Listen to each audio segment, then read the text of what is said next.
This is Monty in the Morning, the show Phoenix Magazine readers voted #1 talk radio show in Arizona. #1 during your morning commute. #1 whenever news breaks during your day. And #1 whenever and wherever you want to talk sports. Now it's time for Monty in the Morning. Hey, yo, man. It's Friday, April 29th, 2022, and the day you've all been dreading has arrived. The Utah Jazz are out of the NBA playoffs, eliminated by the Dallas Mavericks, and obviously there is so much to talk about around that game, the circumstances that led to the elimination, and now all the questions begin. Who's staying, who's going, who's fired? It's going to be fascinating.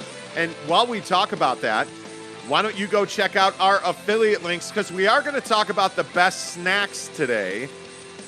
And by the way, the best snacks are clearly Dots Pretzels. Obviously. Our favorite Dots Pretzels are in the affiliate links below. Check that out. All kinds of greatness, including the best t-shirt you'll ever own. That's in the links below. Like all kinds of good stuff. Check it out on podcast if you're listening. Bless you on Apple Podcasts. We had a big day on Apple yesterday. Thank you for that. As we meteorically climb the charts of masturbatorial greatness. Okay, I'm not really sure what that had to do with anything. We are at 3,978 subscribers on this here program. Mm-hmm. That means we are just a mere, what is that, 1,022 away from giving away our PlayStation 5. Yes, subscribe to the show. We are giving away a PlayStation 5, a PS5, yes. 4K, all that kind of goodness when we get to 5,000 subscribers. So we're looking at probably a month away now if we stay on pace. So make sure you absolutely positively check that out. And without further ado, let's talk Utah Jazz basketball. Obviously, last night, not the outcome that most people wanted, but it feels like losing to the Dallas Mavericks, getting eliminated in the NBA playoffs early on was inevitable for this Utah Jazz team. And perhaps the silver lining is changes begin now. Mm-hmm. And the biggest question is, what changes do you want to see? What changes will actually happen? We're going to talk about that in about 5 minutes, but I want to start with talking about this game and just how many examples of the flaws of this team were on display. Whether that be the inability to hit a three-point shot, Quin Snyder draws up the perfect out-of-bounds play to get Bojan Bogdanovic a wide-open look from three, and he wasn't even close. And maybe that's the story of this season, that the Jazz simply could not live up to their identity, and running it back with this roster was probably the wrong thing to do. You could also look at the Mike Conley situation. Mike Conley making $20+ million. You paid the luxury tax to bring him back. Mm-hmm. And he traveled. In one of the biggest moments of his Utah Jazz career, Mike Conley turned the ball over. And a lot of people asked the same question that I asked. Why is Donovan Mitchell passing that ball? He was not under double team. He was not under pressure. And yet he gave that ball up to Mike Conley, and Mike Conley promptly turned it over. Mm-hmm. And now you did get a second look there to try and win that game, Jake, but I feel like those situations were the perfect example of the flaws that this Utah Jazz team were dealing with all season long. Yeah, I thought last night's game was very on brand for the Utah Jazz, you know, and I think whether it's the Mike Conley turnover, whether it's Bogey missing a wide open three to win the game on what, to me, not exaggerating at all, what to me was one of the best plays I think Quin Snyder's drawn up yet, you know, just to get that wide open look. I look at the rest of the game and I say, yeah, you know, you did not come out and light it up the way I thought you would have. You know, I really thought that this team would have benefited a lot from, you know, sleeping in their own bed and being in their own city. And like, you know, I really thought they would have come out and shot really well from three, and that just didn't happen. That did not translate. So, yeah, I thought last night's game was a perfect example of the struggles of this team. And I think it's for Jazz fans, I mean, I understand why you're frustrated, but I'm assuming we'll probably get a lot of comments today that say you're not surprised. And I think that's the best way to say it. Frustrated, disappointed, but not surprised, because this Jazz team seemingly in so many ways, is a team that is able to compete, is a team that's able to be in most of the games that they play, but a lot of times they just fall short. And whether we're talking about, the bubble, the Clippers series, this series, like it seemingly is a never-ending list of just not being able to get over the hump with this particular group. And I think finally, we're at the end of the line here, and I think it's a really interesting situation. Now, what would I do? What would I want to see? Well, I think the first thing I want to see is the Quin Snyder thing getting resolved. I think, the first question that we should pose is he going to come back? Would you bring him back? Well, yeah, I'd bring him back. I definitely would. I think last night, that play, when I saw that play unfolding, that was where I was like, all right, yeah, this guy knows what he's doing. You use Donovan as a decoy. You got what probably is your best three-point shooter. Just an absolute doozy of a look. I mean, I can't even remember a play in the NBA where somebody is that wide open. I mean, just nobody around. And so to me, it's like this wasn't a Quin issue. This was a execution issue. Is it Quin Snyder's fault that Mike Conley traveled? Is it Quin Snyder's fault that Donovan Mitchell was passive in one of the most important times of the game? No, it's not. It's not Quin Snyder's fault. So that would be where I would start this offseason. I would solidify your head coaching position. I would get on the same page with him as far as what he thinks this team needs, or really what Donovan Mitchell needs to be successful. And then I would get going. I would get on the phone. I would start calling people. Now, obviously, most of the time in the league, none of those phone calls are really going to get any traction until after the season's really over, like after the NBA finals are done. But I'd start talking to people, just get some feelers out there. That's kind of the direction that I would start with.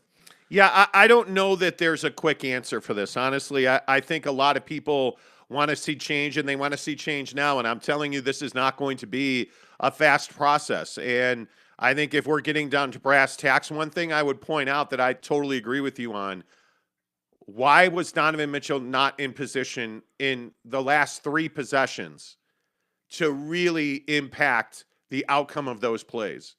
And I think you would have had so much success in the fourth quarter with Donovan Mitchell attacking the paint.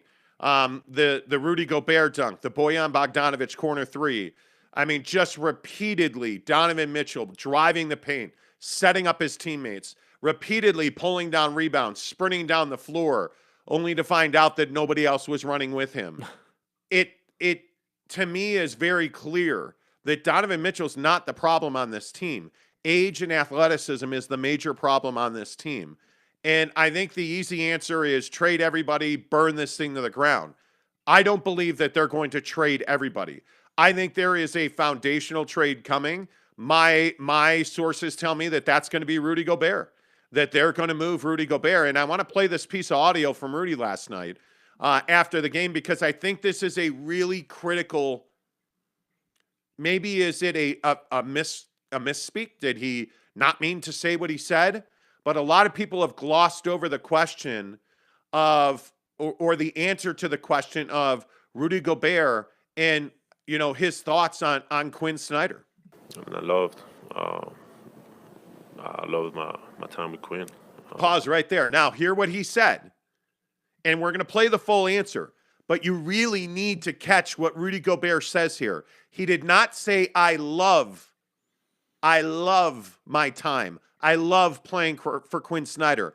Note that he talked about Quin Snyder and his time playing with Quin Snyder in the past tense. I mean, I loved my time with Quin. And there's always going to be talk about a lot of things, especially when you have disappointing endings like we had this season. So, once again, there's a lot of things that are out of our control. What I can control is, how I can be better, how I can come back better, and the rest, is whatever the front office, the direction, thinks is out of my control. First of all, am I making too much of that? First of all, when we're playing these sound bites, I want you to know how dead these guys sound. They just sound completely defeated and as you would hope. As you would hope. Yeah, I understand. being upset, being disappointed, being let down. I mean, I get it. I don't think you're making too much of this. I mean, I think players say things, and I think that players, a lot of people call Rudy Gobert the best player on the roster.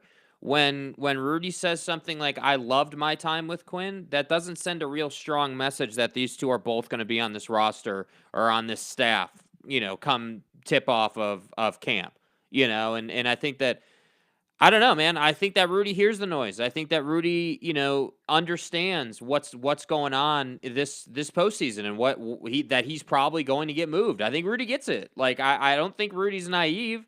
Does Rudy have opinions on whether he should be moved or whether that's the right thing for the organization? I'm sure he does. But the fact is that they didn't get the job done again, and frankly, he's right at the center of that last night. For all you Rudy Gobert lovers, notice what happened last night. He didn't have a big game, and what happened, right? Like, he didn't have a big game in the biggest game of the year, and they lose, and it's just frustrating because this is somebody who yesterday on the show we're getting told is the best guy and give Rudy more touches and like feed this guy, yet he's not doing anything in the biggest game of the season. That's the frustrating part about it. So yeah, I do think Rudy knows that, hey, yeah, there's a decent chance I'm going to get moved. Like, Rudy gets it. I would be shocked if that just went over his head. Yeah, I don't think there's any doubt that Rudy Gobert just talked about Quin Snyder in the past tense. I will also say I want them to sound dejected. Like, if you listen to this Donovan Mitchell take here on Quin Snyder, I want guys sounding dejected, and there's no doubt Donovan Mitchell sounds dejected right here. Donovan, you want to be in Utah? Yeah, I think just given a chance to win, we fell short of our goal, and this hurts, Sarah, I ain't gonna lie, but yeah, love Quin. I love Quin. Love Quin. Quin's, he's a guy that gave me an opportunity when I first got here, and trusted in me, believed in me, and, I think he's a guy that, there's been so much talked about, and he's been, headstrong. He's been steady with it, throughout the year, and that's a lot. I think it's one of those things, we're not like a big market team where we get talked about every day, but, there's talk, and I think he's done a phenomenal job of continuing to lead us as a group. And very different answers. Very different answers. And I mean, I think, and obviously, if you listen to the show every day, you know what I've reported. I've been told repeatedly that this team is going to build around Donovan Mitchell and that they are going to do everything they can do to trade Rudy Gobert. Mm-hmm. And I think the thing that will be interesting today is that I do believe that there's a good chance Quin Snyder is going to step away. Man. I think there's a good chance that Quin Snyder is going to resign as the head coach of the Utah Jazz. I think that it is very clear that there is a burnout factor going on with Quin. I think there is a frustration with Quin Snyder, within Quin Snyder about the roster construction of this team. And you know what? Frankly, I don't think it's too strong to say that I think there is significant frustration with Ryan Smith right now because nothing has changed. Yeah. And I think that Ryan Smith has an incredible amount of responsibility to this franchise right here and right now. And there's a reason that Danny Ainge is here. The timing of Danny Ainge coming in was not ideal. December was a bit late, in my opinion. And I understand why. I mean, Danny had family obligations he had to take care of. He was not available to you through the summer and into the fall and training camp. But now that he's no longer a consultant, he's the president of basketball operations or the CEO of basketball operations. He's in full control of this team. Yeah, it's time to get it going. Yeah. I mean, it's time to change the tide of this organization. And I think that, as far as Quin is concerned, like I said on the show yesterday, I honest to God can't blame the guy for being frustrated or for just having some burnout. Like I understand. And I think, but in our vaunted pre-show meeting behind the scenes, you asked me, hey, well, what would if you were in control, what would your first move be? What would you do now that the season's over? And my answer to that, my first move would be bringing Quin Snyder into an office with Ryan Smith and Danny Ainge and having a face-to-face, no BS kind of conversation and asking him point blank, where are you at right now? How do you feel? And let him get it out, And then at that point, I would then talk to him about what needs to take place on the basketball floor for Donovan Mitchell to take the next step and for this organization to take the next step, and what Quin feels like he needs to be successful. Because that's the only way that you're going to keep him, in my opinion. That's the only way that you rejuvenate a guy, in a sense, who is frustrated about not having the tools he needs to beat Dallas. And I want to make this point too.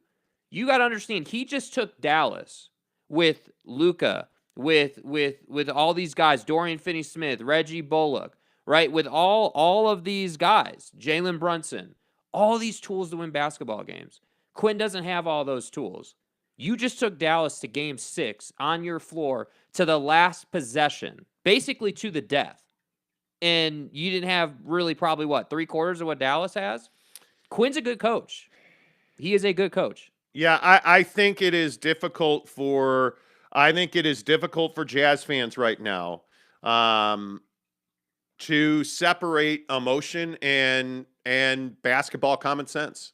And I think when you're pushing the narrative that Quin Snyder's the issue with this team, I think you just don't understand basketball. You don't understand the problems with this team. This team got beat because they can't compete athletically. You look at the play where Dorian Finney-Smith in the fourth quarter hits a wide open 3 with Rudy Gobert flailing around. Mm-hmm. And Rudy Gobert then, watching Bojan Bogdanovic throw his hands up in frustration, and Rudy Gobert pointing at Bojan Bogdanovic.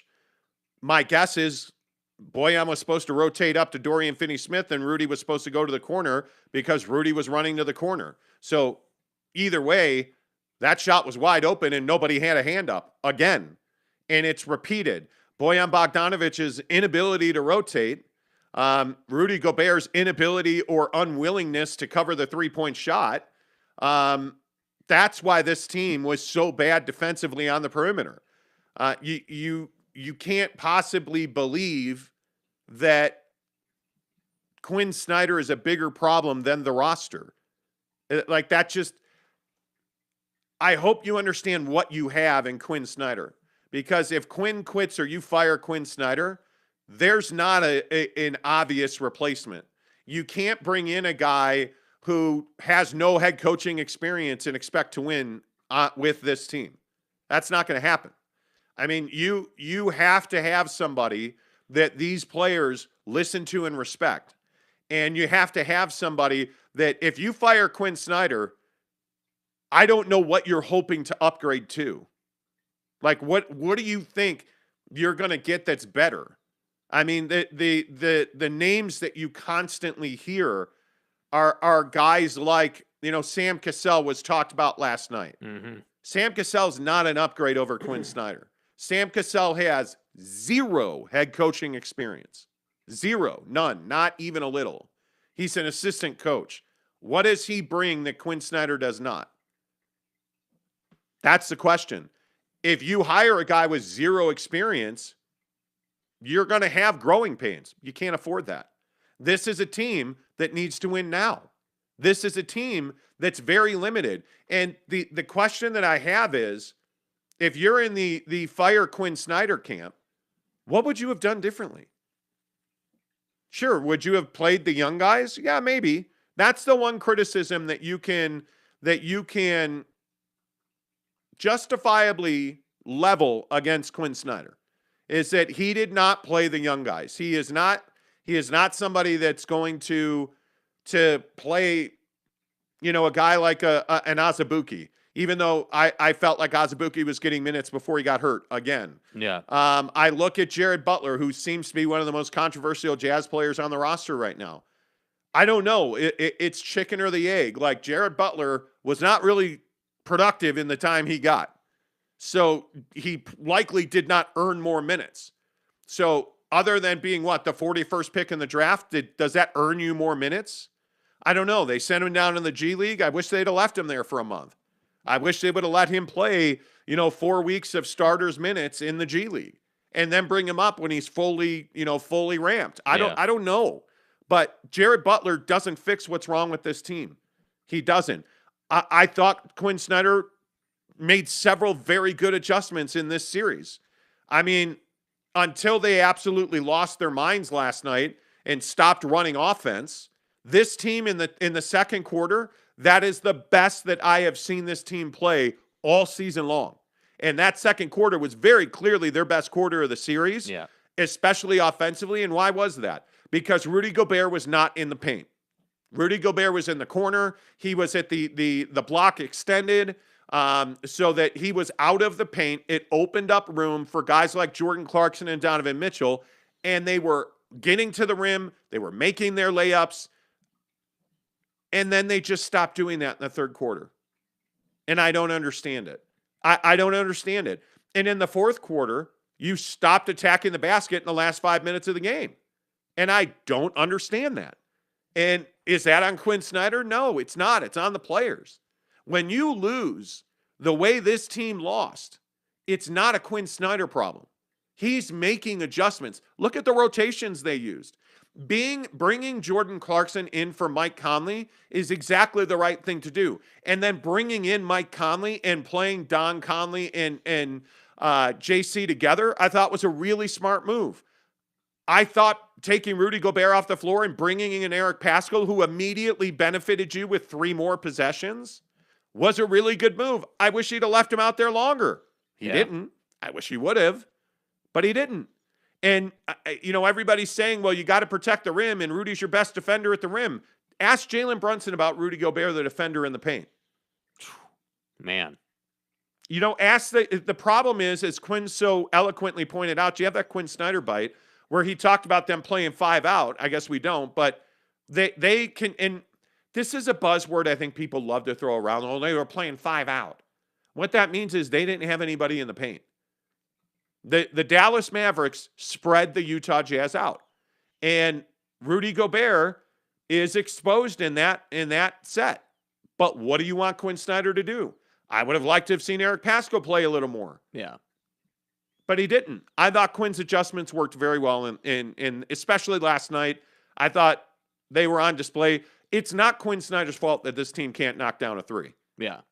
It is not Quin Snyder's fault that like on TNT, they had him in the huddle imploring his guys to run harder. And they couldn't. They were out of gas. It's not his fault that Mike Conley's 71 years old. It's not his fault. By the way, I don't know how much more, again, not to be redundant, what better play could you have drawn up on that final shot? Yeah. What more do you want Quin Snyder to do there? I thought it was a masterful play design. I wish Donovan Mitchell would have been the one taking that shot. I do. But it was a masterful play design. It got arguably your best 3-point shooter a wide open look. I don't know what more you could have asked for there. I don't think you can. There isn't much more to ask for, and I think that to me it's just so clear. When you play good teams, when you play 7-game playoff series, and you're playing a team that's equal to you essentially, your weaknesses are going to get exposed. They're going to find them and they're going to exploit them. And it always feels ugly. And this is what we've seen. Last year the weakness was, well, Rudy can't guard the paint and guard the corner. That was the conversation piece. That was the narrative. This year's team can't make a 3. You just can't make a shot when you need to make a shot. You can't, even throughout the game, just an open play, not even set pieces, just wide open, free-flowing game. Donovan is creating looks for these guys, and they just can't make a shot. Now, I'm sure that we're going to have people say, well, Donovan didn't have a great game. You're right. He didn't have 40 last night. You're right. But was he putting a lot of guys in positions to be successful and they were just missing? Yeah, he was. So that's why I say, I think Rudy is sort of the spearhead to your offseason. What you do with that will largely determine what you're able to do with all these other guys. Yeah. However, I think once that happens, the conversation then needs to shift to, all right, well, number one, what does this team defensively look like now that Rudy Gobert is off the roster, right? And who went with him, by the way, because you're not just trading him alone in a trade. You're going to have to send other people, I would guess. And then number two, who's the head coach of the team? Those are the two things that I'd be looking for most immediately as far as major changes on this team. To your point, does Quin Snyder resign today? Do we see that like immediately, or does he decide to stay? I don't think it'll be a today thing. I think that you have a situation where it's going to take time. I don't think it is a today thing. I think that you're going to take a couple of days and you're going to talk about some things. And I think that they're going to do their player exit interviews. And I think that's after you do your player exit interviews, you talk to your coach and his staff.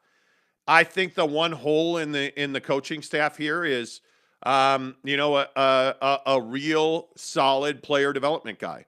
You need a master player development guy. You've got to get more from, like, again, Jared Butler comes to mind. Like, he's the one guy that you have in youth that, we talked about Trent Forrest this week, and I just don't see a whole lot of upside on Trent Forrest unless he is able to create an ability or grow the ability to shoot the ball. I don't think he's a top 10 player on a roster. I really don't. I don't know that Jared Butler's a top 10 player on a roster. I think he has the ability. I don't know that he ever develops that in Utah. And that could be uniquely a Utah thing. But I think, you have got to bring in an assistant coach that is a stud developing players, whether that is, and the problem is the two best guys, Kenny Atkinson or like a Darvin Ham, who is a really good developer of talent. Those guys are going to be head coaches. So my guess is that they're not going to be available to you, but you have got to find somebody that can come in here and develop players, because even before he got popped for being a fucking fraudster, Keon Dooling was not exactly lighting the world on fire developing talent. I mean, and that's who the young guys are working with on this roster. Like, I don't see that. Yeah. Right. So I think you have a hole on your coaching staff now. You're going to need to upgrade that spot. So we'll see how that goes. But my guess is, if I were a betting man right now, I would, if the plan is to make significant changes to this roster, I think Quin Snyder stays. But I think I can say confidently 95% the Jazz want Quin Snyder to be their head coach. They're going to, I agree with you. They're going to need to have some real conversations with him. Yeah. And they're going to have to, kind of decide where they're going. I know that they know where they're going. They've known where they're going since December. Danny came in with a real good idea. One of the things that not being in charge of the basketball ops allowed Danny Ainge to do was just watch some basketball, was watch the Utah Jazz, evaluate the Utah Jazz, understand who this team is. And while Justin Zanuck was the guy making the calls, Danny Ainge had a pretty big influence on what was happening at the deadline. And I think that's why Danny waited. That's why there wasn't a huge move at the deadline, because they had opportunities. They had opportunities. And that's why I think there was some frustration, with Quin Snyder and other people in this organization, that they essentially got nothing for Joe Ingles' expiring contract. Yeah. And I think the other thing that you have to really evaluate is how important are the guys that are on your roster now? Like, I'm having a raging debate on Twitter about the value of Mike Conley for $22.6 million. Yeah, that value doesn't look real good after last night. Right now. After the last 6 weeks. And I think the thing with Conley and that whole situation is, you did a good job managing health with Conley. He didn't suffer that injury that kept him out. But this is what I've said about Mike Conley. The problem for Mike Conley is he's not hurt. He's not hurt. He's playing. And this is one of the first times that we can say since Mike Conley joined the team, injuries are not an issue. You know what the issue is? Father Time. Yeah. He is still undefeated. Yeah. Father Time is undefeated. And Mike Conley is losing the battle with Father Time. That's something that not a lot of people have talked about. And I've been somebody who has said, hey, water's wet and Mike Conley's injured in the playoffs. Well, guess what? He's not injured in the playoffs, but he is turning the ball over at a critical moment. He is missing layups. He is just now at 29%, I think the number is, in the paint. He's shooting 29% in the paint. How? Which is unbelievable. He's still a really good three-point shooter. But Mike Conley's not luxury tax Mike Conley. He's not that guy. Yeah. And paying $22.6 million next year with a third-year option, by the way, as well, that's a lot of scratch for a dude that is on the wrong side of 71. You're not that guy, pal. Trust me. You're not that guy. You're on the wrong side of 70, Mike Conley. Yeah. Like, you're an old dude now. And frankly, this team doesn't need an old head. They need a young guy. Yeah. So I think Mike Conley's a really interesting guy. I also think that you're past your highest, best value of Bojan Bogdanovic. I think you've held on to Bojan too long. Yeah, and I think that he's an uncomfortable conversation for a lot of Jazz fans, I would guess. He's somebody who, not just with the last play last night, but like just generally speaking, a lot of Jazz fans I feel like have come around to the idea that he is a liability defensively in certain situations. I think, as an example, they had him playing full court press for most of this series on Jalen Brunson. Like, he was picking him up on their end of the floor a lot. Yes. And I think that that's an unrealistic expectation. And that's what I'll continue to say. This Jazz roster asks guys to do things that they are not capable of doing. You want Rudy Gobert to not turn the ball over when he puts it on the floor. You want, Mike Conley to be more durable because you don't have anybody behind him. That was risk in and of itself. You want, whoever you want to point to, like, you can't keep asking guys to do more than they're capable of. That's not going to work. Yeah, and that's been a significant issue on this team is I think that you're putting guys, Rudy Gobert is a really good example of this. You're putting Rudy Gobert and you're asking him to do things he's not capable of. But you can't take Rudy the guy's making $41 million a year. Yeah. He's making a quarter of your salary cap, man. And I believe it's more than a quarter of your salary cap. Like, you cannot do that. And I think it's really difficult when you are asking guys like Rudy Gobert to make these kinds of plays when that's just not who they are as a player. And so when you ask guys like Mike Conley to carry your team in the fourth quarter in a big moment, you're making a huge mistake. Yeah. And I think that the other thing that's of issue is that you're in a tough spot when it comes to the moves that Quin Snyder could have made. And again, I just continue to point this out. I think he was very limited as far as options go. So when you look at the way they're defending, can you ask Rudy Gobert to step up to the three-point line and expect that to end well? I don't know. I don't think you can, because you don't have athletes to rotate. Have we not seen enough of that? Have we not seen, I guess my question on that would be, have you not seen it enough times where you've got, not even the 3-point line, like the point you made, like even in the free throw line area, like you've got guys like Luka and Jalen Brunson just eating, and that's why I say, like, we'd be having a different conversation if Rudy was getting paid $20 a year. We'd be having a different conversation. The money is what brings the expectations, and the other thing is that I don't want people to forget. This, $41 million a year is the average annual value of this deal. Yes. You need to remember that he's getting paid, I think it's 35 this year, and it goes up every year as he gets deeper into the deal. 38. He's owed $169.6 million. So it's only going to get worse, and that's why I say, oof. If you remember, for our longtime daily listeners, the people who've been listening to this show since the Gobert extension was signed last year, you remember on that day when that news came out, we said that he's not a championship player. Is he a damn good rim protector? Yes, he is. He's not a championship contender, though, or a championship player. And the day that they decide to move his contract off this roster, there will be a heavy price to pay for that. And they're going to pay that price. And that's just the unfortunate part. You escalate Rudy Gobert's contract. It was 35.3 this year, 38.1 next year, 41 flat in 23-24, 43.8 in 24-25, 46.6 on an option year in 25-26. I mean, you start looking at that deal and the way that pans out, I know that everyone is all about Donovan to the Knicks, and that's like the convenience story. The thing that scares me about that deal, if they were not to move Rudy Gobert, which I think they will, but if they were to keep him, that does not bode well for Donovan Mitchell's future with this organization, because that limits what you can do. And so that's why I say, like, get it out of here now. Go. Get it done. Like, just be out of it. Yeah, it's the money. I'm looking at some of these deals. I mean, I think you got to trade Bojan Bogdanovic. I mean, he's coming up on his free agent year. He's under contract for one more season, 22-23, $19.3 million or whatever it is, and then he's an unrestricted free agent, and he's got value. He's a guy I think you move, and I mean, I just some of these numbers. I mean, the Mike Conley deal is the one that's gonna.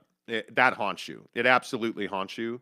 But Rudy Gobert, Conley, Jordan Clarkson at $13.3 million. But the thing here is Don's deal. Like, literally Don's deal. Everyone wants to say, oh, well, he's got to be better because he's on not a super mat, is it? I don't think it's he got a rookie extension. He got a rookie extension. Yeah, he's on this rookie extension, and he's getting paid. He's not getting paid in parlance of what everyone else is getting paid. I can tell you that. No, not at all. I mean, I think his average number is 32.6. I mean, like he's got 3 years and an option year left after this, and you're only paying him $30 million. 30.3 next year, 32.6, and 34.8.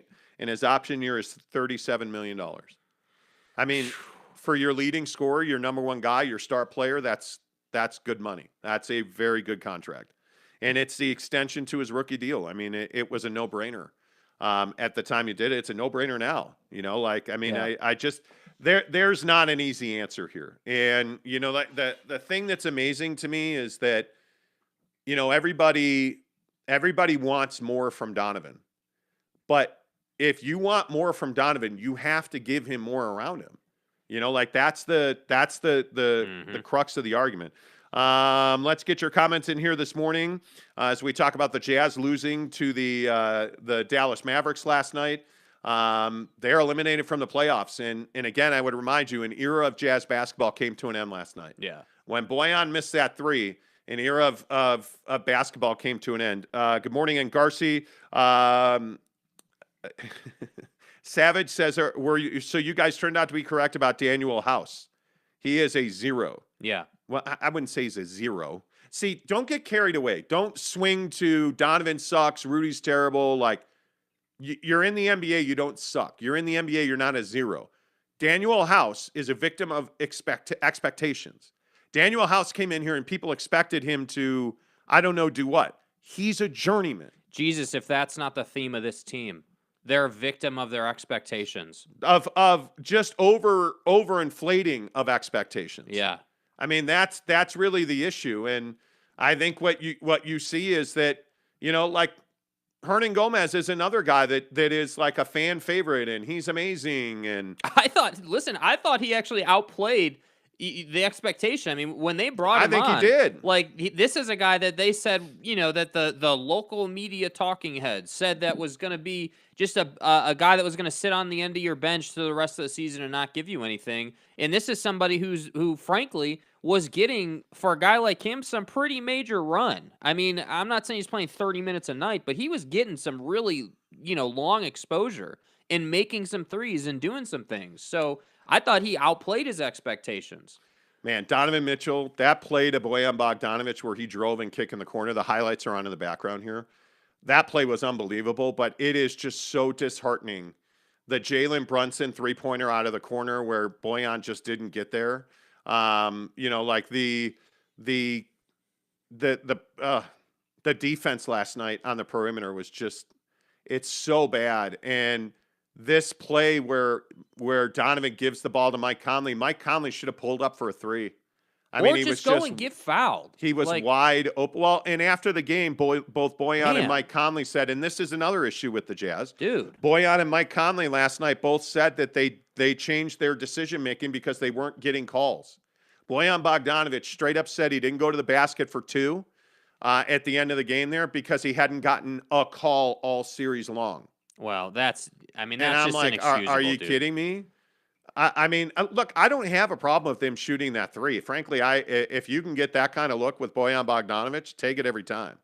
Take it every time. I think the logic, the tough part is like, you're down 2 in that situation. And so it's tough because the play was so good. The execution was perfect. I mean, you've got, I think it was Dorian Finney-Smith running into Spencer Dinwiddie, who then ran his ass off to get to Boyan over there on the wing. It was executed perfectly. Like, you couldn't have asked for the sidestep, better. the ball fake, like the whole thing. Yeah. And I think that this is the issue that I have is that now Donovan's got a lot to prove because, my opinion is, and I tweeted it as it was happening, this should be Donovan's moment. Yeah. And the ball did not go to Donovan Mitchell. And whether that's a lack of confidence in him, I doubt that. I think they wanted an open look, and they got an open look. And Don was clearly bracketed. There's no doubt if you go back and watch that play, they had 2 guys dedicated to him, which is why Boyan got open. And Clarkson set a really nice back screen. The play went exactly as you would have wanted it to. That's what I'm saying. It's not a Quin thing. It's an execution thing. And by the way, this team all season long has lived and died on the 3. And that's who you are, man. That's his spot. By the way, I would remind you, where is Bojan Bogdanović most comfortable shooting from? That exact spot that he was standing when he took that 3. It's usually Royce in the corner, and you usually have Bojan right there at the elbow. Like that, there's nothing else that you want. Yeah. I mean, it's exactly what you want. And you could see, real quick before you read those, you could see during the play, and if you go on YouTube, you watch the highlights or, wherever you see the highlight, just watch the Mavericks bench. The Mavericks bench thought that was going in, dude. Yeah, the Mavericks thought they were in trouble there. Yeah. They thought they were going to play Game 7. Yes. There's no doubt. Erich Tavera, good morning to you. Morning, boys, though it's evening here in the Philippines. Good to see you. Edgar Garcia says, morning, guys. No Mamba. That's why he passed it. Get the fuck out! Well... Not in the mood for it today, dude. So wait, Garcia, you're trying to say that he needs to be Kobe Bryant? Is that what that's a what reference is the to? what is the reference to? What I would Donovan like Mitchell. to, Donovan Mitchell was by far your best player. He dominated last night at times. I would like you to come into the comments section and explain how Don is supposed to do better. Okay, you want to say he should have made more shots? Completely agree. Didn't live up to it in the shot making department. 100% with you on that.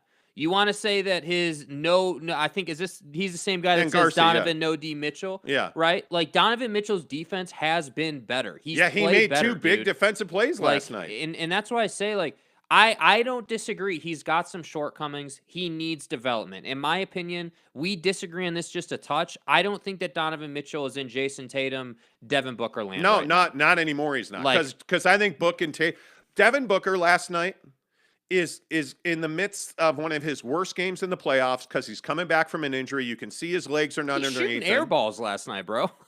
Only he didn't shoot an air ball. He made one of the biggest threes in that game. Yeah. They gave him the ball and he knocked down a 3. Yeah. Donovan Mitchell is below that cut now. This last 6 weeks has been incredibly detrimental to him. And it is a matter of too many turnovers, and he's got to have a mid-range game. And I guarantee you, he knows that. He has got to, if I am Ryan Smith, and if I am Danny Ainge, and if I am Quin Snyder, I am telling Donovan Mitchell, you need to improve your stamina, you need to improve the health in your legs, and you have got to be an absolute lethal motherfucking assassin in the mid-range. Yes. Did you watch the Suns last night? Dude. If you didn't see that Chris Paul had a historic performance. That motherfucker don't miss. 14 of 14 from the floor, and almost all of it was in the mid-range. He dominated the New Orleans Pelicans in the mid-range. And you look at DeAndre Ayton dominating with the mid-range jumper. You look at the way that they won that game, it was defending the mid-range and scoring the mid-range. And that's why the Suns are seeing an absolute twilight performance out of an older guy. He's an assassin. And you're not getting that from Mike Conley.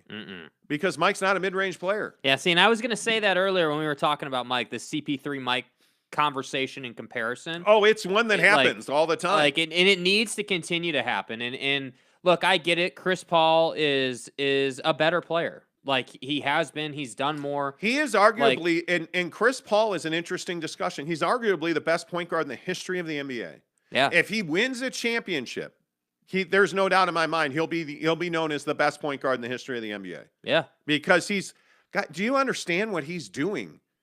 Like, that to me is what's missing from Don's game. Yeah. The lethal ability. I mean, there were 3, 4, 5 opportunities for him to just pull up, hit the brakes, pull up, drop a mid-range jumper. Well, and I think so often we, on the show, we talk about how we want Don to control the game, control the flow of the game, the pace of the game. Yes. Control how the game is moving. And you see last night with Chris Paul, he's able to do that, whether it's getting to the foul line, whether there were so many times last night, and watch Chris Paul as they move through the playoffs. There are so many times in the middle of a free-flowing game where he brings the ball up, and he'll just stand there and burn like 5-6 seconds off the shot clock, just waiting, and then they go, and that's what I want Don to learn. Why can he do that? Because he's got the mid-range. He knows what he's going to do. He knows the exact spot he needs to get to. And he knows how to leverage that. Yeah. And that's what Donovan Mitchell doesn't have. Don last night, again, I thought was really good. Damn near he had a triple-double in rebounds and dimes. Mm-hmm. And the passing to Rudy Gobert, you can drop that narrative. I see 3-4 comments that he won't give the ball to Rudy Gobert. Did you watch the game last night? Did you watch the series? I mean, he was giving the ball to Rudy. He created 2 opportunities in the fourth quarter for Rudy. He created 2 opportunities for Bojan. Like, Don's a lot of things. A problem for the Jazz is not one of them. Yeah. And they're not going to trade him. It's not going to happen. JP Shanahan, good morning to you. Greg Hawkins, good morning to you. JP says, whoa, comment dump. Sorry about that. I will move on. Jeremy Bolton says, morning. Asler 2K says, Eugene 12, Jazz should draft him at 30. They don't have a draft pick in the first round. So it'll be interesting to see what they do. I don't know what the answer to that is. Giggity says Bojan was basically by himself in the gym shooting that last 3. Yes. He just choked trying to blame the refs. I agree. He missed that shot, no doubt. Spencer Morgan, what's up? He says, I think when we look back on this team, we can point to the beginning of the end as being the game where all the players and the coach went after the officiating, officially adopting the victim mindset. Yeah, absolutely. Well, and they've been that team. Yeah. They've been, and that's a criticism you can throw. Go back to last year, that road trip last year that ended in Philly. I want to say it was right before the All-Star break when Don got ejected. Yeah. That's when the problems with the officials started. And Bojan, the last month of the season was the biggest offender of that. I think the whole locker room drama, Rudy Gobert thing actually worked. I mean, when the leadership on this team, Don and Jordan Clarkson and Mike Conley went to Rudy and said, you got to stop chirping the officials constantly. Last night when he did it, like the block down low where Luka blocked Rudy's shot, it was a foul. No doubt. It was a foul. But you can't stand there and yell at the officials and keep slapping your arm because they went down and scored. But furthermore, why shouldn't he have been in that position? And they said this on the broadcast. He shouldn't have been in that position because he should have just gone up and dunked. Yeah, why he was trying to go off glass there, you got to go up and power that ball down on Luka. Yeah. It should be an and one. But that's not who Rudy Gobert is. Correct. He's soft. Rudy Gobert, and for all of the things that we've talked about, I've tried to drive this point home. One of the biggest flaws in Rudy Gobert's game is he is soft. You can have Rudy Gobert. You can dunk on Rudy Gobert if you're Terrence Mann. There's no hard foul. Like if you look at the best centers of the last 10 years, 9 out of 10 of those guys are not going to let you dunk on them. Like like Dwight Howard in his prime, you were not dunking on Dwight Howard. You were not dunking on Shaquille O'Neal, right? Like as we phased out the big man, as we phased out the center in the NBA, guys like Rudy Gobert have become, on the regular softer. And most of those guys, who's the great big American center in the NBA right now? Well, it's not a thing. There's not. They're all Euros. They're all from international countries. Yeah. You look at guys like Joe, you look at guys like Rudy. Rudy, obviously he's French. It's not a secret. He's soft as hell. Yeah. Rudy Gobert is soft. That's the issue. No Mamba mentality, take over the damn game. He did take over the game. But that last play was very clearly, and Garcia says that that's what that no mama mentality means. That last play was drawn to use Don as a distraction. Okay. And it worked. Here's the tough thing about it. So look around the league. Look at the guys who are able to take over games. What do they have? They have the mid-range. What do they have? They have guys around him who the defense has to respect. The Jazz don't have that. You don't have to respect Bojan Bogdanovic off the dribble. You don't have to respect it. You don't. You know, you don't have to respect Mike Conley. You don't have to respect Mike Conley. You don't have and that's what I'm saying. Like, I'm telling you, like, I understand that this morning after this game and after the way things went down and everything, you know, we can sit here and say that this is on Don. And as the best player on the team, sure, there's some of that. Yes. But you can't sit here and say that Donovan Mitchell just is not getting the job done and he's the reason they got eliminated, because that's just garbage. Dude, look at New Orleans last night. Like, the Suns highlights are now on NBA TV. Yeah. Alvarado, you're looking at Brandon Ingram, you're looking at Herb Jones, you're looking at, Valanciunas, Larry Nance Jr. They've got all guys that are contributing. They're a team that's just not better than the Suns. That's right. They lost because they were playing a team that was just simply better. Well, the Pelicans played their best basketball. Yes. There's no doubt about that. The Suns are just the best team in the NBA. Yeah. And so my point is, you don't have a group of guys playing together as a team in Utah. Correct. Because they don't have the talent to do what's needed to be done. Donovan Mitchell needs better players around him. There's no doubt about that. Yeah. There's no doubt. This team was an average playoff team when healthy. We need young point guard and a center that can play on the offensive end, Eugene 12 says. Michael Burton, good morning to you. I'm not sad it was a competitive game. Mavs are a good team. The issue is other young teams will improve, and the Jazz will need to do the same. The Jazz need to get younger and more athletic. Yeah. That is the number one need when we talk about roster construction. The Utah Jazz have got to get younger and more athletic. And they've got to get longer, more able wing play on this team. There's no doubt about that. And there's only one way to do that: salary cap space. And right now, how are you going to do that? You're going to trade Rudy and you're going to trade Bojan. Yeah, you got to go through some pain here. Just is what it is. Yeah. And I don't know. I think Mike Conley's contract is more difficult to trade than Rudy Gobert's. I honestly, at his age, you owe him $40-something million. I don't know how somebody takes that on.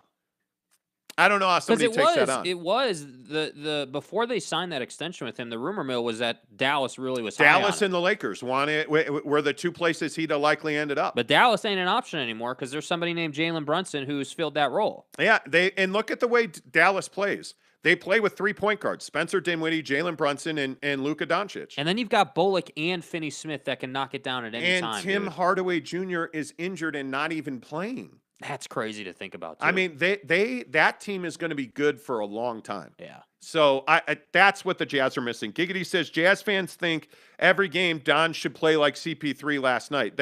That's the expectation. Yeah, I think you're right. The expectation of Jazz fans and Donovan Mitchell it's crazy. I don't understand the side with Rudy Gobert thing. I've never been that guy. So this is not a 7-footer league. There are very few 7-footers. Joel Embiid last night showed you why he's it. Kevin Durant's shown you repeatedly why he's it. Mm-hmm. But there are very few 7-footers who are that guy. And Rudy Gobert ain't that guy. So yeah. Michael Burton says Pels going places took perfect performance from CP3 for them to walk away from there with a win. I agree. Yeah. So the plan is to trade Coach Q to the Lakers and get a pick. Asler2K says, I think the Lakers didn't even have a pick. I don't know who's saying to trade him to the Lakers for a pick. I don't know. I certainly don't think that's an option. I just think I don't know. I just think I think Quin Snyder is going to take a year off. I do. I think that Quin. My guess is he resigns. That'd be my guess. Yeah. Unless they go to him and. Well, the problem is he's going to be in high demand as soon as he's a free agent or available. If he resigns, he's going to have to, wait out his contract. Right. Yeah. So, it is what it is. I'm excited to see all these changes they need to happen. The ball is in the front office now, and they need to make changes ASAP, says Talking with Raphael podcast. I agree. A couple more. David Morris says people now calling for Don to do hero ball while blaming him for playing hero ball in past losses. Yeah. I mean, it is, but that's the life of a superstar. You are in a no-win situation. No matter what, you're going to take the blame. It's rings or bust. I mean, that's just what it is. That's the expectation. Asler2K says they did trade down to get Butler. Herb Jones is a second rounder. They should get him at 30. The draft is. This is not a team that's going to draft a contributor. I mean, you just don't. That's not how. A, that's not how Danny Ainge has historically built a team, and B, that's not, in my opinion, how this team is not going to completely rebuild. They're not doing that. I again will say I think they are going to trade Rudy Gobert and Bojan Bogdanovic, and I think they will largely keep most of the guys they have in place after that. But that will have a huge impact on the way they're able to play the game. Not just how they play, but what they're able to do after that. And I think they would love to move on from Mike Conley's contract. I just don't know that that's going to be possible. Yeah. I mean, Mike Conley, if he gets traded, my guess is he'd be a buyout candidate. Because I just don't see that there's a whole lot of teams around the league that need an aging point guard that's got $40 million plus guaranteed to him. Yeah, like that's an awfully tough sell. Admittedly, that does sound very Lakerish to me. But again, can he contribute? No. Mike Conley is a 15, 20-minute guy that, if we're really being honest, is a three-point specialist at this point in his career because he can still make the three-point shot. Does Mike Conley want to be that guy? I don't know that he wants to be that guy. I feel like sometimes he is really good at breaking the paint, but obviously not against every team. But there are times where he's able to get there and just can't finish. Like you gotta finish. Like what would we be talking about if he had hit all those floaters or hit all those runners or like even hit half of them? You know, like what would the conversation be? And that's my point. Like where would this you lost, dude? You lost by 2 points last night. Maybe if you had shot a free throw or two better. Maybe if you had made one more three. Mike Conley makes 2 more floaters. Like. This team, the frustrating thing is this team is so close, but man, are they so far. You know, they're right in this game last night, but just can't get it done. Can't get it done. Oh, come on. And Garcia says, who did Allen Iverson have? Stop, dude. Guy, are you serious? You're seriously comparing this generation of basketball to Allen Iverson? Oh, my God. Come on, bro. To me, I look at having watched having watched those teams where even in his MVP year, dude, Allen Iverson had prime Andre Iguodala. Did we forget that? Like, do you just not remember? What are we like? And by the way, he's also a guy that was hurt constantly. I just don't know. You know, when I look at his playoff numbers. The other thing is Allen Iverson was a volume shooter. Like the guy just, I don't know. I mean, it's not. I look at the finals. The year they went to the finals in 2001. That's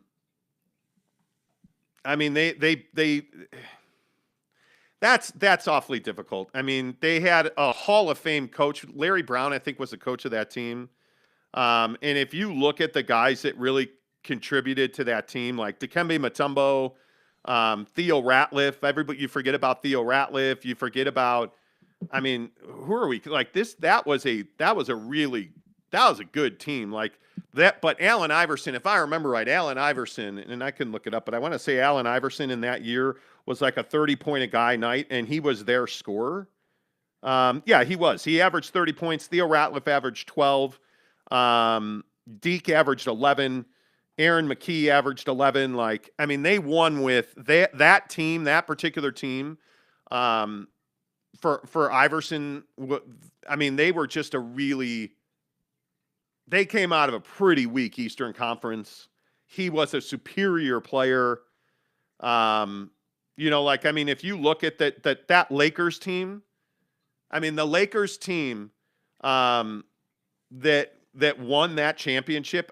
Kobe, Fisher, that's right. Horace Grant was on that team, Shaquille O'Neal, obviously. But, you look at the guys on that team. Robert Horry was one of the most clutch players in the history of the NBA. Kobe, Derek Fisher, Rick Fox was on that. Come on. who are we kidding? Like Allen Iverson. Allen Iverson's a really good player. I'm not trying to take anything away from him, but not to mention that was a completely different era of basketball. What year was that? 2000, I want to say, or 2001, 2000. Like you're talking about AI in his prime was 24 years ago, 23 years ago. That's a completely different time in the NBA. What are you talking about? Allen Iverson. It's just not. Stay in the present. The expectations for Donovan Mitchell, ripping the guy saying he doesn't play defense or he's no Mamba mentality. Like, how many guys have Mamba mentality? Like, do you even know what that means? Like, I mean, do you understand that there's not another Kobe now and there's never gonna be? There just isn't. You look at the best guys now, like the best player in the NBA is probably Kevin Durant. I mean, dollars to donuts right now, I would probably put it on Kevin Durant.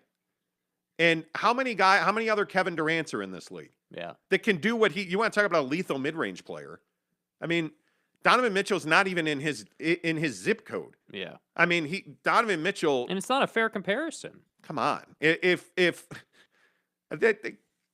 Allen Iverson, and Garcia, I love you, dude. Like, I enjoy our conversations, but Allen Iverson's a ridiculous example. Yeah. That is an absolutely ridiculous example. I think when you look at guys that, like, and I'm a Book guy. Like, look, Ty Johnson's like, Booker's got the Mamba mentality. I love Devin Booker. He's not a killer, or at least yet he has not been. Right? Like, he also says that Giannis is better than Durant. Giannis is not better than Kevin Durant.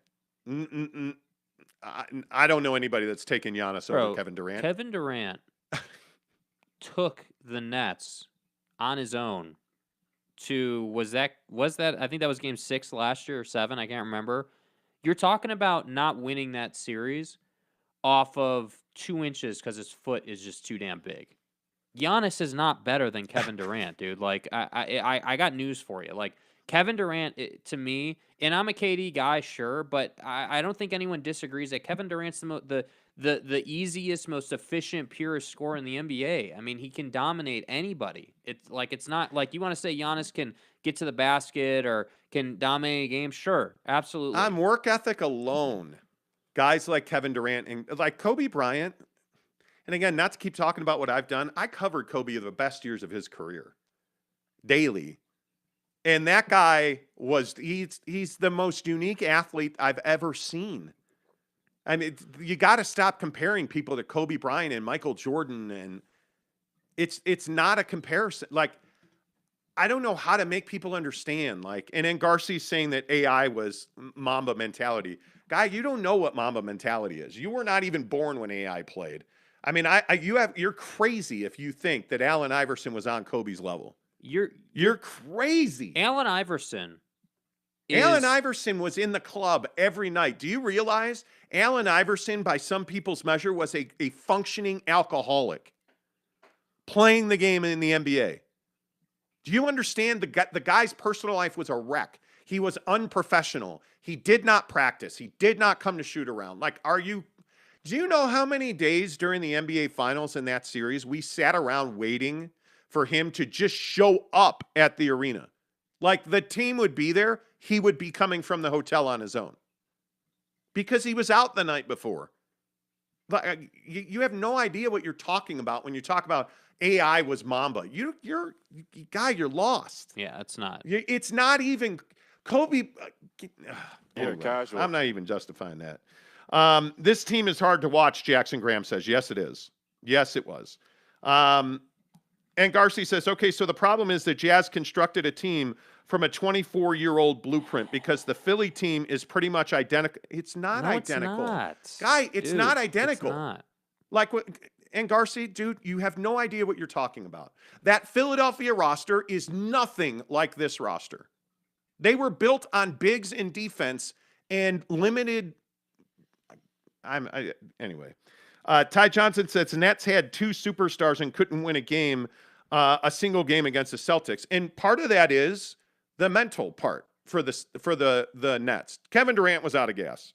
He played 40 minutes pretty much every night, carried that team while Kyrie was not willing to get vaccinated, so he couldn't play. then when he's able to play, Ramadan happens. And no matter what you think of his religion, do you understand why Kyrie and Ramadan was an issue? Yeah, please respect my privacy. Next question. From sunup to sundown, Kyrie Irving did nothing but drink water. Because it's Ramadan, and he is fasting for Ramadan. So during playoff games, he would look gassed and emaciated, is the best word I can come up with. You saw him multiple times walk out of the locker room. He would go back to the locker room during a game, walk out of the locker room with a plate of food. Because it was sundown time and he could eat. That's what Kevin Durant's dealing with. Look, like, you're crazy. Like, it is what it is. Caleb says it's hard to see what Utah needs because they don't have any direction. Well, you're going to get direction. Yeah, that's what Danny Ainge is going to bring. You're going to know here pretty quick because I think if Quin Snyder's not going to be the coach of this team, it's going to happen here within a week to 10 days. And you'll know pretty quick. Yeah. You'll know pretty quick. And there's going to be, my guess is, because there's already rumblings about what, that there are players who don't want to be here. There are already rumblings about that. The exit interviews are over the next 2 days, 24 to 48 hours. You're going to get some noise out of those exit interviews. You're going to know pretty quick what's going to happen. You're going to know. It's one of those things where this stuff does not take long. It certainly does not. Kobe was Mamba in that hotel room, Fat Jesus says. Well, yeah. No comment. Steph Curry is the best guy for me in the NBA. He'll make his teams always better. Guys that rely on the three really struggle to be like the best player. And it's what makes, like, if you look at the guys who are the best scorers in the league, even look at Giannis as a good example of a scorer. But why is he a good scorer? Because he's learned to shoot and he plays in the mid-range. Mm-hmm. Why is Kevin Durant the best scorer in the NBA? Because he plays at all three levels. He can get to the rim, he can shoot in the mid-range, and he's an unbelievable three-point shooter. So that's why he is he is the best scorer. Yeah. Let's see. And Garcia says, you guys are having a lockdown Jazz meltdown. I don't think you understand how far off you are, though. And Garcia, I appreciate you being here every day, but comparing this Utah Jazz team to that Philadelphia 76er team tells me you don't know a thing about NBA history. Yeah. Nothing. Who's the Theo Ratliff on the Utah Jazz? Who is the Dikembe Mutombo? Because I got news for you. It's not Rudy Gobert. Dikembe Mutombo was a far more polished player than Rudy Gobert. A far more polished player, a far better player than Rudy Gobert. Who's the Brian Shaw? Who's there is no Allen Iverson on this team. Who's the Allen Iverson of the Utah Jazz? It's just such a ridiculous thing to say. Yeah. It is so far off the reservation. Louis Diaz says the TNT guys had a discussion about Rudy on the perimeter, and I like Shaq says the problem is Rudy is not effective in offense and don't punish defense on the other end like he does. Well, I think Shaq's been right on about the Rudy Gobert contract since the moment it was signed. Mm-hmm. Shaq called that contract a disaster, and everybody in Utah lit him up for it. Well, where are you now? Yep. Where are you now? Yep. That's what I would ask. All right. Real quick, I want to get to NFL because did you pay attention at all to the draft last night? Very surface level. I was plugged into the NBA. I think the Hollywood Brown trade to the Arizona Cardinals, mm-hmm. the A.J. Brown trade to the Philadelphia Eagles. Mm-hmm. I was shocked that level of talent moved in the NFL.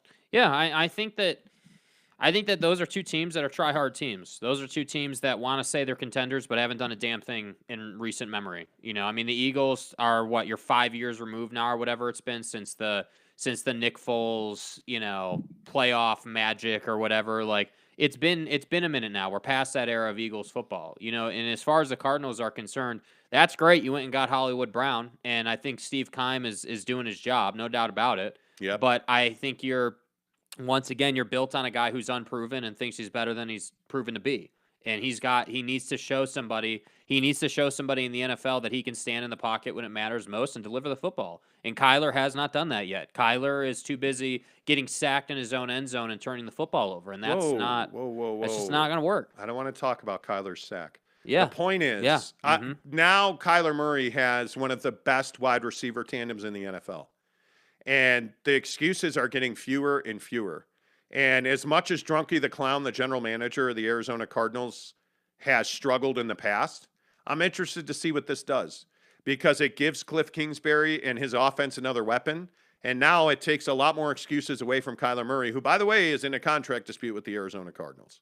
So verticality, it'll be interesting to see what little homie does. Which is interesting because they in my opinion, just my opinion, they took a long ass time to pick up that 5th-year option on him. I agree. A long time. I agree. And he wants his extension, and he's not going to get it. And I'm telling you, if he flames out in the postseason again, he's not going to be the quarterback of the Arizona Cardinals. Yeah, jury's out. Jury is absolutely out.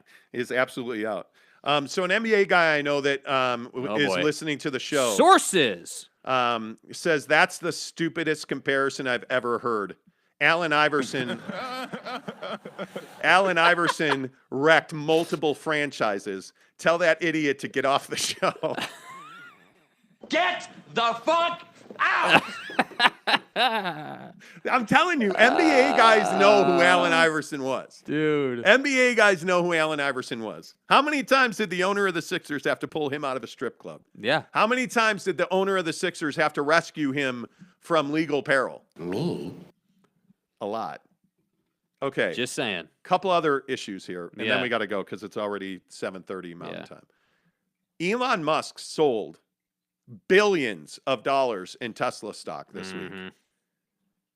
Are you surprised by that? And are you surprised that his purchase of Twitter will require him to scratch a check, go into his own pocket for $21 billion? Pause, bro. Pause.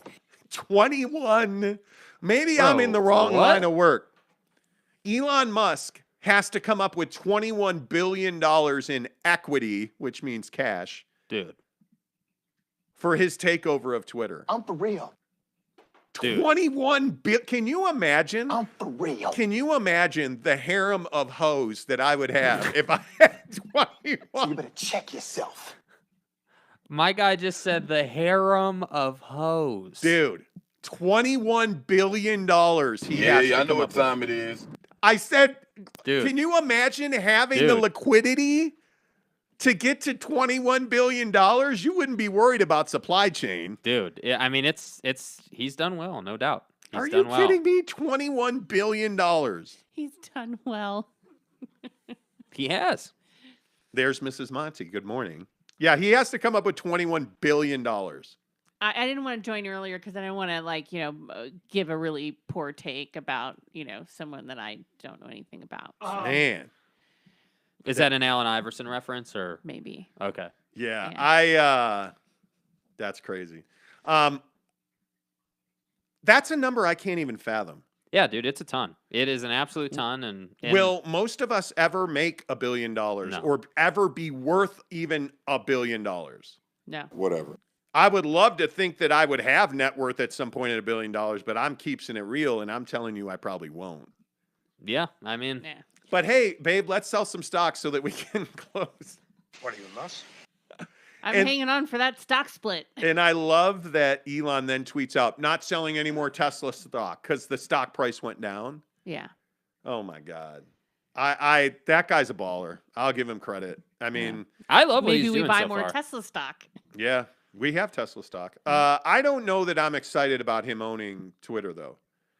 I just think that like this morning he's on Twitter attacking liberals, and when we start talking, he's talking about a more inclusive environment at Twitter. So the first thing you start doing is attacking he calls them libtards and the far left, and that's not more inclusive. Sometimes. No. Okay. Maybe. No.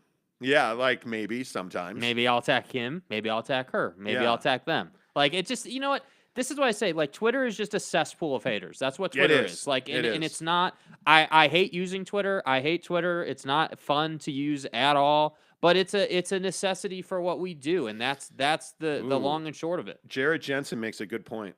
Craven Moorhead, he's a billionaire. Bro, come on. Listen, I don't care if he's in the middle of open heart surgery. Get him on the phone. Yeah. Like, where is he at? Craven Moorhead. Have you guys been disappointed in my Chipotle performance lately?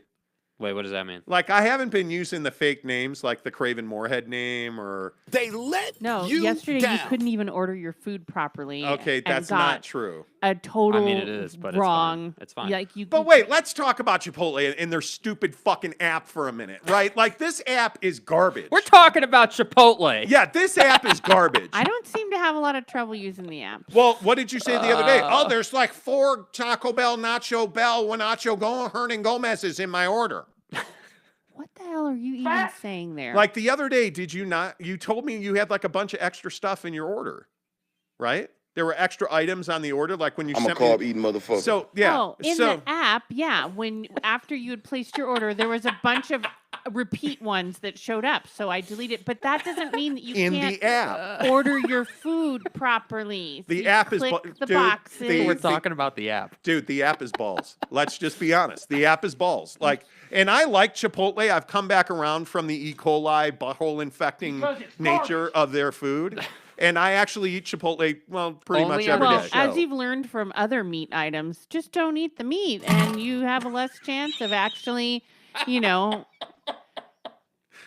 Fart sound effects are undefeated. But, wow, too real, too soon. I don't eat a lot of meat, right? I don't eat a lot of meat. What's the last meat item I had? Was it that steak? It might have been at the wedding you had some of the. Oh, dude, the Greek food at the wedding was phenomenal. The steak skewers were flipping awesome. Yeah, that's right. Okay, so it's been about a week now since I had any meat products, right? Yeah. Well, hey man, and I feel fine. I'm pooping absolute dynamite right now. It's amazing. Yeah, seriously. Like, and I didn't eat dinner last night, so I'm expecting, like I had some high fiber poop it out cereal for dinner last night, and I'm expecting domination on the toilet today, like it is. But it's because I don't eat meat. But the problem with Chipotle, not to digress, the problem with Chipotle is that app doesn't work well. And I'm telling you, so I ordered a burrito yesterday, and it came essentially with, hey, here's your tortilla burrito. Like it was a tortilla with cheese in it. It had rice and beans. Brown rice, black beans, and queso. And when I saw that, I was like, well, this doesn't look right to me.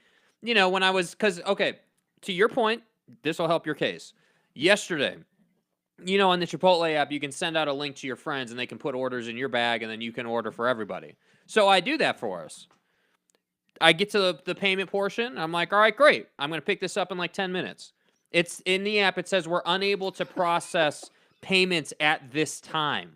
So I roll up to the Chipotle lane, and I'm like, hey, you got my order? No, bro, we don't have your order.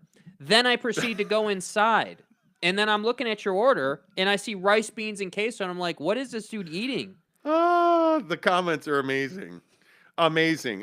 Greg Hawkins says billionaires are always really eccentric people. They are. Yeah. Elon Musk is just a guy who wants to enjoy life for memes, Louis Diaz says. Jared Jensen says, Rudy Gobert, pack your shit and go back to France. Pack your shit. Pack your shit. Let's go. Jared Jensen also says, break yourself. Jeremy Bolton says, I'm supposed to be a franchise player, and we talking about Cafe Rio? I mean, listen, we talking about Cafe Rio, not Chipotle. We talking about Cafe Rio. Thank you. I needed that. You know what? Listen, I actually love Cafe Rio. Cafe Rio, in my opinion, if you're not trying to like be healthy or anything, go to Cafe Rio because the food tastes better. Yeah. But if you're trying to eat well, and my burrito usually is about 700 calories. Mm-hmm. It's black beans, brown rice, fajita vegetables, pico, and queso. Wrap that shit up. Usually they don't. It usually falls all over the place. My dog picks it up off the floor, and then I eat it. Okay? That's generally how the Chipotle experience goes. But it's good for me. So I'll deal with your shitty app and you're not able to roll burritos at a burrito place. I'll deal with that. It's just a hack. Their technique is poor. I agree. Thank you. Where's Ruff's official says Monty is definitely the I want to talk to a manager kind of guy. Me? Yes. What? Me? Oh, that's funny. Damn. What? Damn. No. Yeah, I am actually. Monty, what will you do if you're in a front office? Who will you target? Somebody. How much of a chance do you give Dallas against Phoenix? None. Where else do you guys eat? It seems like you only go to Chipotle. This is true. Yeah. Pretty much. Jersey Mike's every once in a while. Jersey Mike's. Yeah, we had Jersey Mike's the other night. A number 7 with no oil. So good. When we went to Jersey Mike's, Jake, by the way, they said that there was a new one up by the Smiths by your house. I don't know what they're doing with trying. They're trying. I think you're right. They're trying to create micro areas of daybreak. Sections. And there is the girl at Jersey Mike's the other day I was like, man, this is the least busy I've ever seen the store. I usually go to the one up by Costco right off of Bangor. Yeah, Bangor and 106. Yeah, that's the one I usually go to. Yeah. And she's like, well, yeah, we're not as busy because they opened the new one in Daybreak. We're like, Daybreak? She goes, yeah, we're by the Smiths. I was like, okay. I'm going to the one over there because the people there are great. But yeah, I don't know. It is what it is. Yeah. It is what it is. All right. And speaking of food, real quick before we get out of here, best snacks. Dots are by far the best snack. It ain't even close, in my opinion. So another thing that we don't do very much anymore is eat junk food. Mm-hmm. So I'm sorry, you said Dots? Yes, like Since the pretzels. When did you start? Oh, Dots. Dots pretzels. Keep up with us. But not Dots. Yeah, stay with candy. us. Stay with us. Stay with us. The pretzels. I'm working at a tech company over here. Anyway, my wife is actually working while she's doing this. Dots pretzels are good. They're not the best snack. They're not. They're a little too salty for me. Like they make you pucker. Kind of like the Mavericks on that Bojan shot. Yeah, they were puckering. But Dots are good. In fact, there's a link to Dots in the affiliate links below. They're the best food you've ever had. Handle it. They'll change your life. They'll make your dick grow. Go order them. Wow. Anyway, the point is, I'm a salesman. What do you want? The point is, when we talk about junk food, another thing we don't eat very much. Like, I'm trying to think the last time I had ice cream. I guess it would have been at Mastro's last weekend. Oh, butter cake, dude. Well, But if we're talking junk food, is dessert junk food? Yeah, I think it's. Yeah. But I think what we're talking about in this one is the article I sent you was the best snacks for airplanes. Like before you get on an airplane, what are you getting?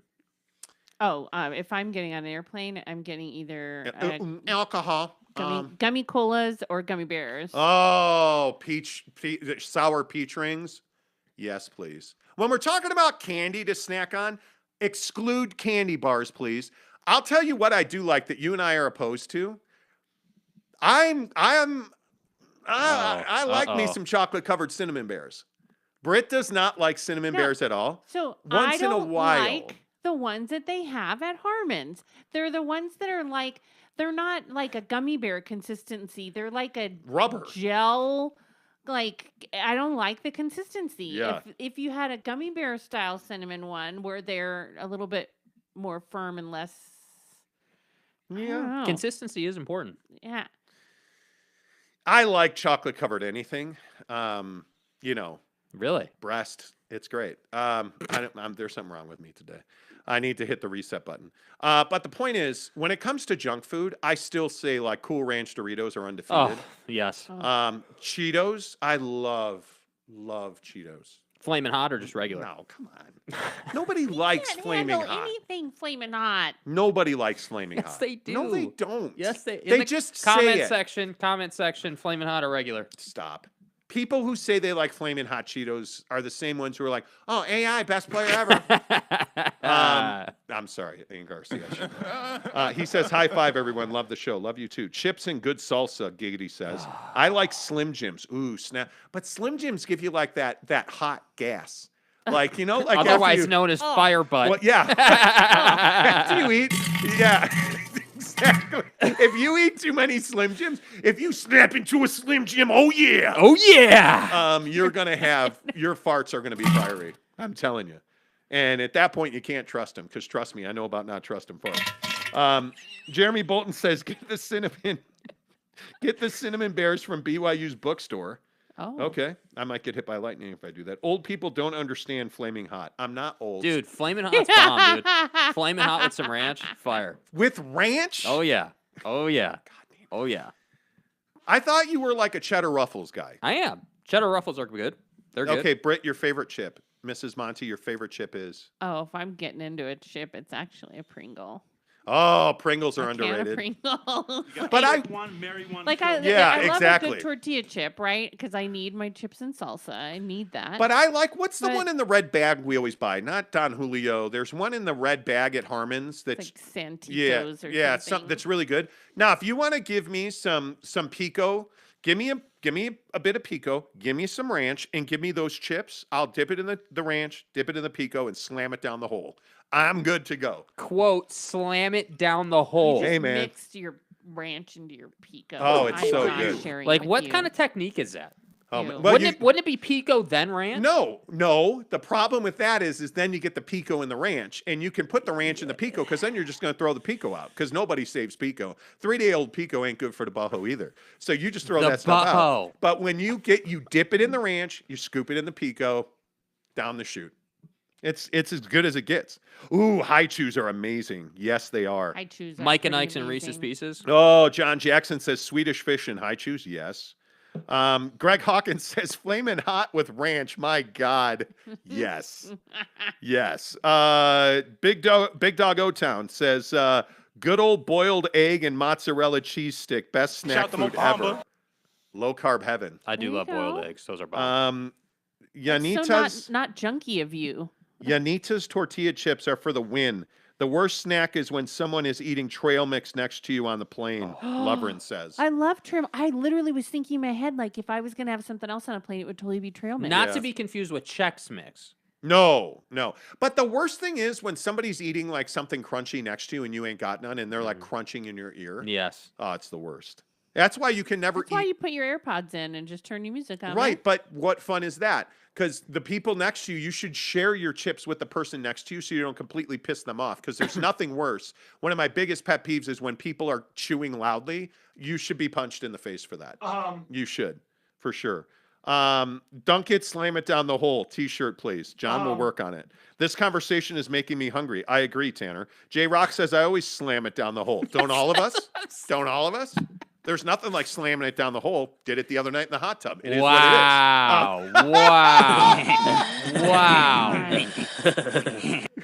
is. Wow. Oh, my God. Monty, you realize you said slam it down the hole and your wife is here. Yeah. Oh, trust me. If you think that's the only thing I've heard in the last, 20 plus years, you're very wrong. Y'all feel me? Yeah. She lives with guys. Okay, so best snack on a plane. Do you eat plane food? Do you eat airplane food? I did the last time I went to Hawaii, yeah. Yeah, okay. I think the Bischoff crackers, those are the best plane snacks. So Biscoff. good. Yeah, that's the best snack food on a plane. Ranch in the hot tub, Ruff's official says. Ew, no. Oh, we've done that. Yeah.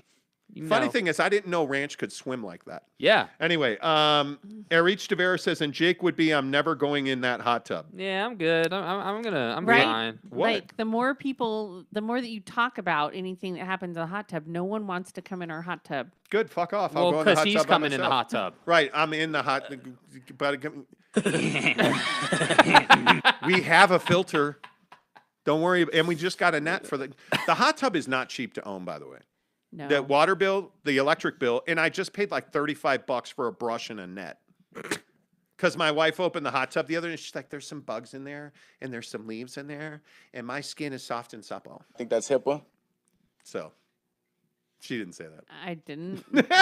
There was a lot of bugs in there. Well, it's because of the season. And I didn't want to stew around with them.